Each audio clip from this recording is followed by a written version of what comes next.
বেশ বেশ, তাহলে তো ভালোই হলো। এই মাসের শেষের দিকেই তো নবাব বাহাদুরকে শস্যের খাজনা পাঠানোর কথা। হ্যাঁ মহারাজ, এবারে নবাব বাহাদুর খুশি হবে। ঠিক বলেছ গোপাল।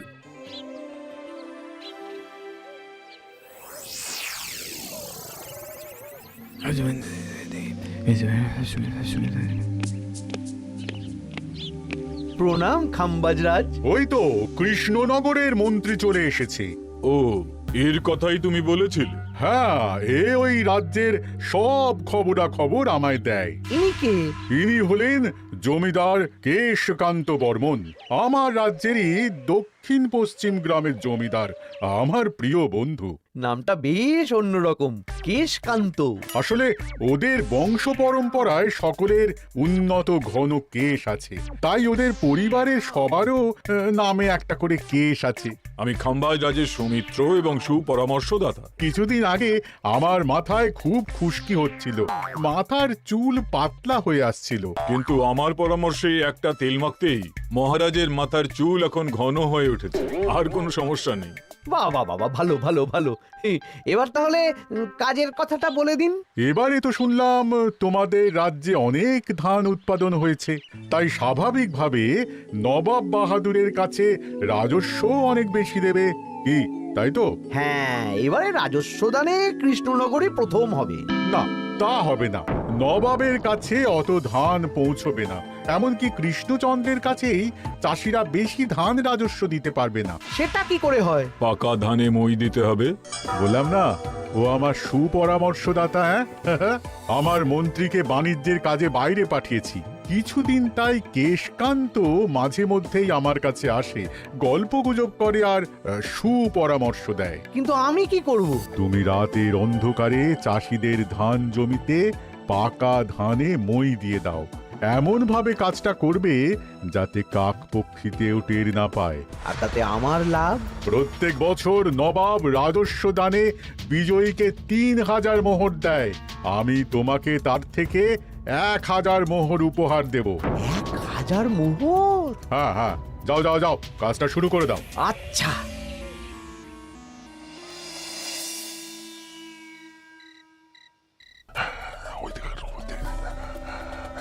তাহলে আর দেরি কেন, মন্ত্রী মশাইয়ের কথা মতো কাজ শুরু কর। হ্যাঁ হ্যাঁ, চল।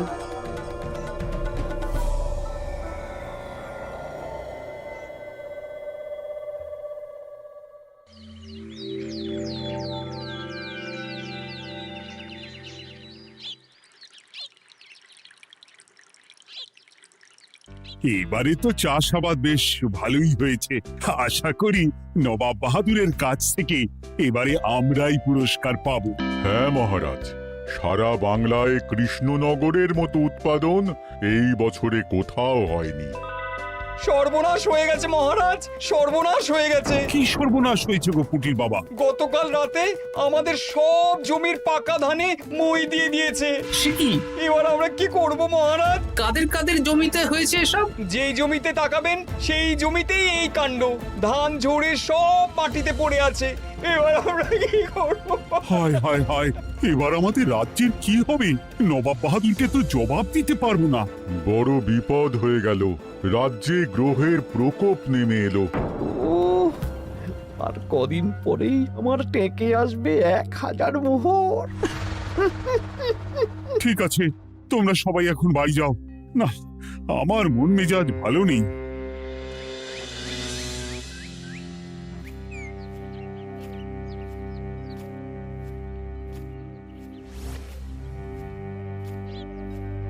ওগো, তুমি শুনেছো কি হয়েছে? পুঁটির মা হাউ হাউ করে কাঁদছিল গো। হ্যাঁ গিন্নি, পুঁটির বাবা কয়েকজন চাষি ভাইদের নিয়ে রাজসভায় এসেছিল। শুনলাম রাতারাতি কে বা কারা চাষ জমিতে পাকা ধানে মই দিয়েছে। কত বড় সর্বনাশ হয়ে গেল বলো। কি হবে গো? কি যে হবে ভগবান জানে। বলি, তুমি পারলে না পুঁটিদের একটু সাহায্য করো। হ্যাঁ, আমি মনে মনে ভেবেই রেখেছি বুঝলে, এবার বেতন পেলে পুঁটিদের বাড়িতে মাসোহারার জিনিসপত্র দিয়ে আসবো। নবাব বাহাদুরের কাছে মহারাজ খাজনা কিভাবে দেবেন? সেটাই তো বুঝতে পারছি না। আপনি এত চিন্তা করবেন না।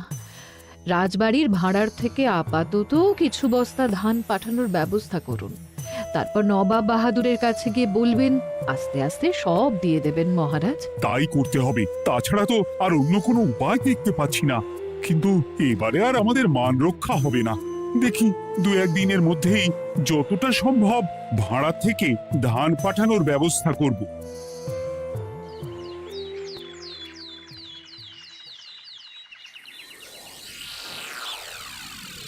এই বছর 10,000 বস্তা ধান রাজস্ব এসেছে খাম্বাজ রাজ্য থেকে, 7,000 বস্তা ধান এসেছে বর্ধমান রাজ্য থেকে, আর মাত্র 100 বস্তা এসেছে কৃষ্ণনগর থেকে। তাই এই বছরের বিজয়ী রাজ্য হচ্ছে খাম্বাজ রাজ্য।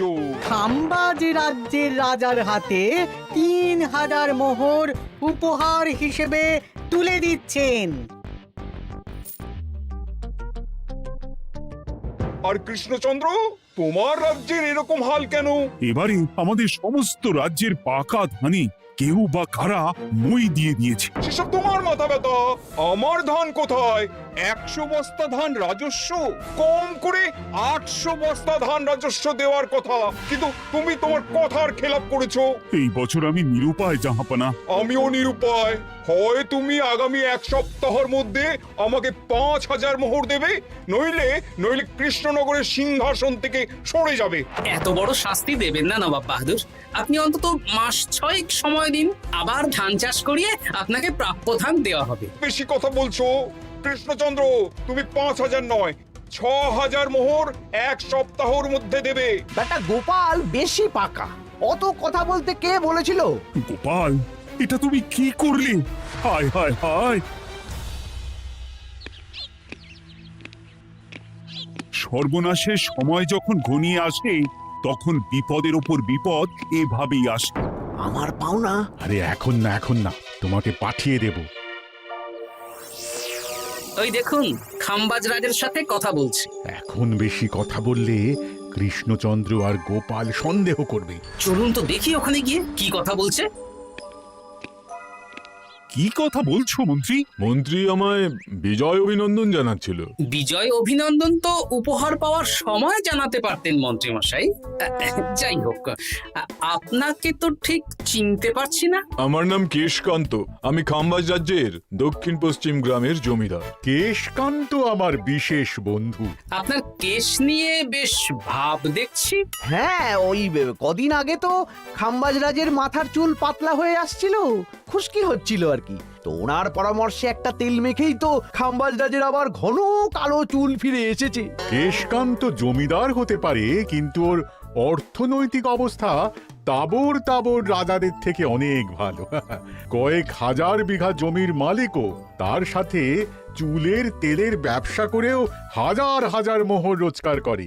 এই, এখন চুল নিয়ে চুলোচুলি না করে চলো কৃষ্ণনগরে ফিরি।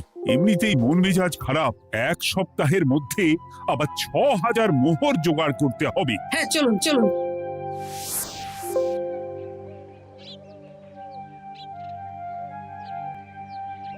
আচ্ছা মন্ত্রীমশাই, আপনি এই কেশকান্ত জমিদারের ব্যাপারে এত কিছু জানলেন কি করে? ওনার সাথে তো আমাদের আজই প্রথম দেখা। হাওয়ায় কত খবরই ভেসে আসে, সেরকম আমার কানেও এসেছিল। এসব বাদ দাও। গোপাল, মন্ত্রী, দুজনেই ভাবনা চিন্তা করো কিভাবে 6,000 মোহর জোগাড় হবে। পাকা ধানে মই পড়লো, এখন আবার এত বড় বোঝা। আমার কাছেও মহারাজ বেশি অর্থ নেই, সব মিলিয়ে মিশিয়ে ওই 150 থেকে 200 মোহর মতো আছে বাড়িতে। যদি বেশি থাকতো আমি আপনাকে নিশ্চয়ই সাহায্য করতাম মহারাজ। তাও করতেন কিনা সন্দেহ। তুমি চুপ করো। মন্ত্রীমশাই ওই লোকটাকে জানলো কি করে? এই লোকটাকে তো আগে দেখারই কথা না।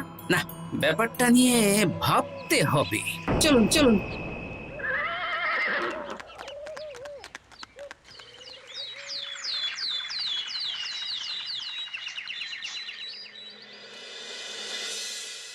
বুঝলে গিন্নি, 1 সপ্তাহের মধ্যে মহারাজকে 6,000 মোহর জোগাড় করতেই হবে, নইলে সিংহাসন ছাড়তে হবে।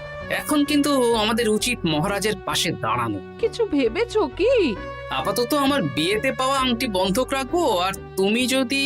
হ্যাঁ হ্যাঁ, আমার যে দুটো গয়নাগাটি আছে ওগুলো বন্ধক রাখো, পরে আস্তে আস্তে ছাড়িয়ে নেবো খন। দেখি, বাকি সভাসদদেরকেও বলবো, যে যতটা পারে। তারপর ভগবানই ভরসা।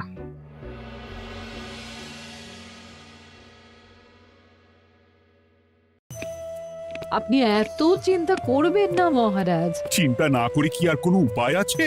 সিন্ধুকে যা আছে তা দিয়ে 3000 মোহর হয়ে যাবে, কিন্তু তারপর আর কি করব? এবার কি নিরুপায় হয়ে জায়গা জমি বিক্রি করতে হবে? কিছু একটা করতেই হবে। আপনি গোপালকে একবার বলে দেখুন, প্রত্যেকবার যখনই বিপদে পড়েছেন তখন গোপালই আপনাকে বাঁচিয়েছে। দেখি আগামীকাল রাজসভা শুরু হওয়ার আগে গোপালের সাথে ব্যাপারটা নিয়ে আলোচনা করব।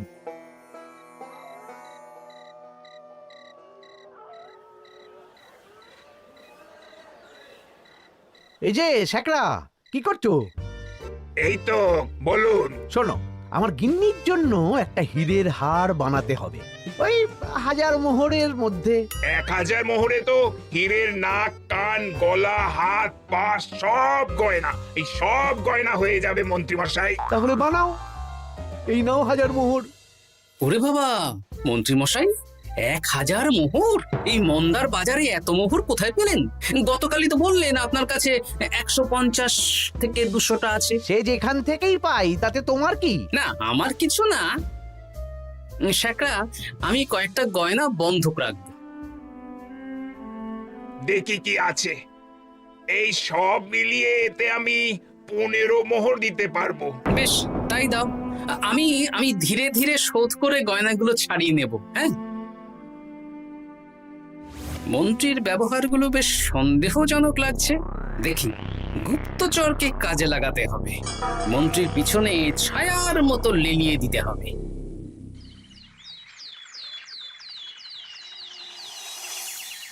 মহারাজ, আমি চেষ্টা করছি আপনার এই মোহর কিভাবে জোগাড় করা যায়, আপ্রাণ চেষ্টা করছি। দেখো বা আমি 3000 মোহর পারবো, কিন্তু তার বেশি হলে জায়গা জমি বেচতে হবে, হাতে যে বেশি দিন সময়ও নেই। আচ্ছা মহারাজ, দেখছি। তবে মন্ত্রীমশাই চাইলেই আপনাকে 1000 মোহর দিয়ে সাহায্য করতে পারতেন, কিন্তু উনি তা না দিয়ে ওনার গিন্নির গয়না বানাচ্ছেন, হীরের গয়না। কি মন্ত্রী তো কালকেই বলল ওর কাছে 150 থেকে 200 মোহর আছে মাত্র, 1000 মোহর কোথা থেকে পেল? সে উনিই জানেন। তবে তার খবর খুব তাড়াতাড়ি আশা করি পেয়ে যাব মহারাজ।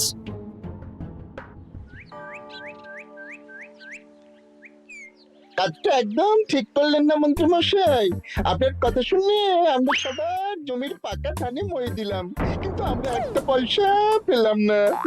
আপনি যে এই কাজ করার জন্যে খাম্বাজ রাজার কাছ থেকে ওই 1000 মোহর উপহার পেলেন, সেটা দিয়ে গিন্নির গয়না বানাতে দিলেন, কিন্তু আমাদের বেলায় লবডঙ্কা। আরে তোদেরকেও দেবো, একটু সবুর কর, আগে গিন্নির মাথাটা ঠান্ডা করি।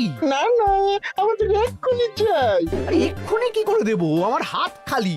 আচ্ছা আচ্ছা, ঠিক আছে, এই নে 2 মোহর ধর, 2 ভাই ভাগ করে নে, পরে আরো দেবো। এটা কিন্তু ঠিক না। এসব আলোচনা খোলামেলা জায়গায় করা উচিত না। উফ, পরে তোদের সাথে কথা বলবো, এখন যেতে দে, বাজার করব, তারপর আবার রাজসভা আছে।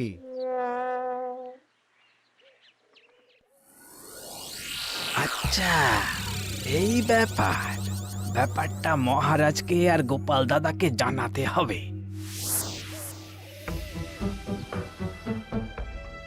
গোপাল দাদা, মহারাজ আসল খবর পেয়ে গেছি। কি খবর? আমি একটু আগে শুনলাম।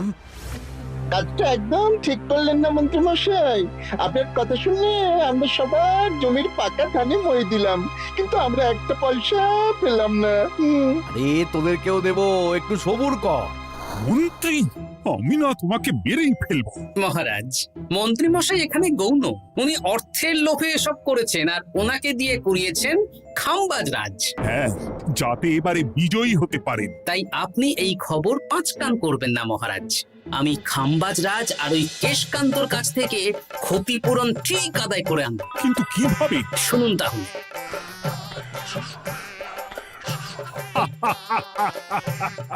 দারুণ বুদ্ধি। তাহলে এখন আসি মহারাজ, কাউকে কিচ্ছু বলার দরকার নেই। আপনি শুধু আগামীকাল সন্ধেবেলা খাম্বাজ রাজের দরবারে চলে আসুন, পারলে নবাব বাহাদুরকেও সঙ্গে করে নিয়ে আসুন। হ্যাঁ,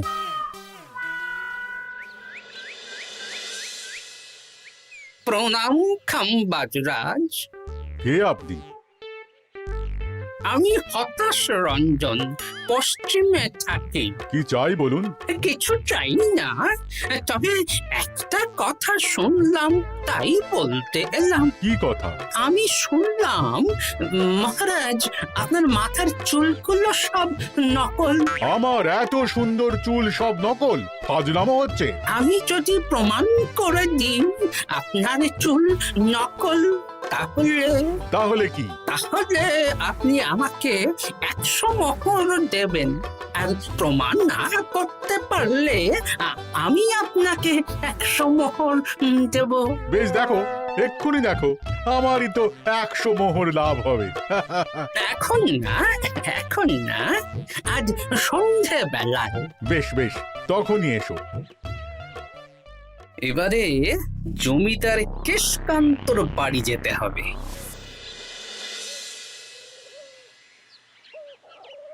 জমিদার মশাই বাড়ি আছেন?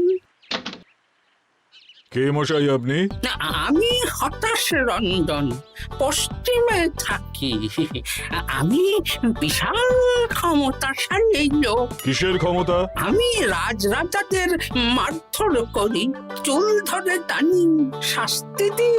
এসব কি উল্টো পাল্টা বলছেন? খাম্বাজ রাজ আপনার বন্ধু না? হ্যাঁ, প্রিয় বন্ধু। ওনাকেও আমি আপনার সামনে চুল ধরে টানবো, কিন্তু উনি কিচ্ছু করতে পারবেন না। উনি আপনাকে শুলে চড়াবেন। কিছুই করতে পারবেন না, বললাম না আমি বিশাল ক্ষমতাশালী লোক। বিশ্বাস হচ্ছে না তো? তাহলে বাজি ধরুন, 10,000 মোহরের বাজি। 10,000 মোহরের বাজি? হ্যাঁ, আজ আমি খাম্বাজ রাজের রাজবাড়ি যাব, আর আমার শক্তি প্রদর্শন করব। ওনার চুল ধরে টানা হেঁচড়া করব, ওনাকে আহত করব, কিন্তু উনি আমাকে কিছুই করতে পারবেন না। বেশ, রাজি, বাজি। 10,100 মোহর দিতে পারবেন তো? হ্যাঁ, আমি বাজি হারলে আপনাকে দেব 10,100 মোহর। দরকার হলে ওই কাগজে কলমে লিখিত পরিত করে নিন। বেশ, তাহলে তাই হোক। কিন্তু হ্যাঁ, একটা কথা, আমি শক্তি প্রদর্শন করার আগে থেকে প্রক্রিয়া চলাকালীন সময় পর্যন্ত আপনি খাম্বাজ রাজ্যের সাথে কোনো কথা বলতে পারবেন না। বেশ বেশ।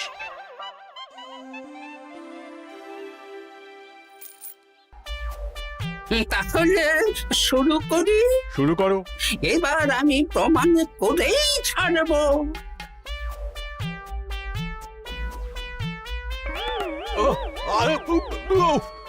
লাগছে লাগছে, বাবারে, লাগছে এই সেরেছে। লাগছে, এ তো সত্যি সত্যি চুল ধরে টানছে। লাগছে লাগছে, বাবারে, বাবা। ওরে বাবা রে বাবা, কি শক্ত!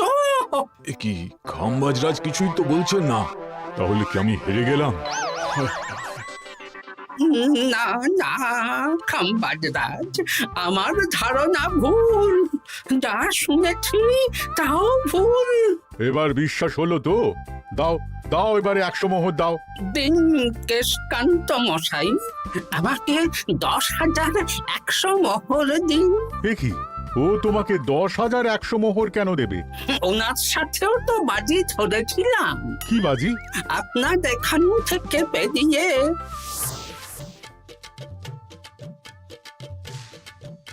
এবারে দিন তো দেখি, সব কাগজ কলমে লেখা আছে। এই নাও। হায় হায় হায় হায়। সাবাস গোপাল, সাবাস, তুমি আমার মুখ রক্ষা করেছো। গোপাল, কৃষ্ণচন্দ্র, নবাব বাহাদুর, আপনারা? হ্যাঁ, আমি গোপাল। এটা ছাড়া আর কোনো উপায় ছিল না খাম্বাজরাজ। আপনি আমাদের মন্ত্রীর মাথা খেয়ে যে জঘন্য কাজটা করিয়েছেন, সেটা তো আর প্রমাণ করতে পারতাম না। তাই ছলে বলে কৌশলে আপনার প্রিয় বন্ধুর কাছ থেকে আদায় করে নিলাম। হ্যাঁ নয়, হ্যাঁ।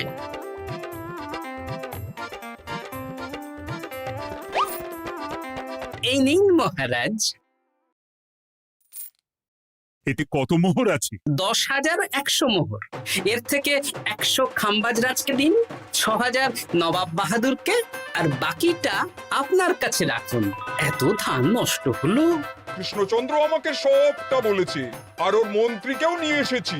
ধোলাই খেয়েই সব বলে দিয়েছে। এই কে আছো? কৃষ্ণনগরে মন্ত্রীকে নিয়ে এসো।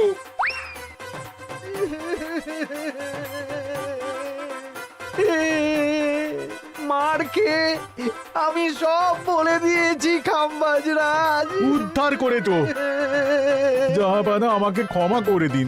এর কোনো ক্ষমা নেই। তোমাকে আমি কারাগারে বন্দি করব। হায় হায় হায়, সামান্য টাকার লোভ করতে গিয়ে পুরো মাঠে মারা গেলাম।